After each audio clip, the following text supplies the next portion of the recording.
Top quality और consistent performance के लिए सिर्फ सिल्वर पंप नाम याद रखना। સભ્ય ચૈતર વસાવાએ વડોદરા સેન્ટ્રલ જેલમાં આખી રાત વિતાવી છે। જામીન માટે હવે ચૈતર વસાવા ખખડાવશે સેશન્સ કોર્ટના દ્વાર। આજે ચૈતર વસાવાના વકીલ સેશન્સ કોર્ટમાં કરશે જામીન અરજી।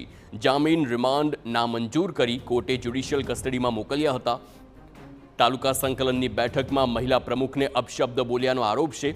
ચૈતર વસાવાને તાલુકા પંચાયત પ્રમુખ સાથે પણ બોલાચાલી થઈ હતી। તો ચૈતર વસાવાની ધરપકડ મુદ્દે સાંસદ ધવલ પટેલનું નિવેદન સામે આવ્યું। ડેડિયાપાડા તાલુકામાં બનેલી ઘટનાને સાંસદે ગણાવી છે નિંદનીય।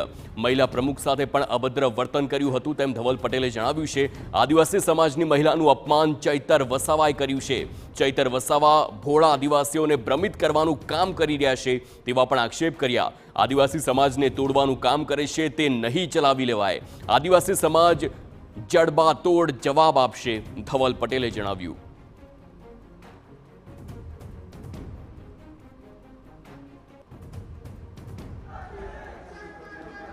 એ બતાવે છે કે અમારા આ જે આદિવાસી સમાજની મહિલા છે અને આદિવાસી સમાજના કેટલા વિરોધી આ ચૈતર વસાવા અને આમ આદમી પાર્ટી છે। આ અમારી આદિવાસી સમાજની મહિલા પર એમણે હુમલો કરવાનું એકદમ નિંદનીય કામ કર્યું છે।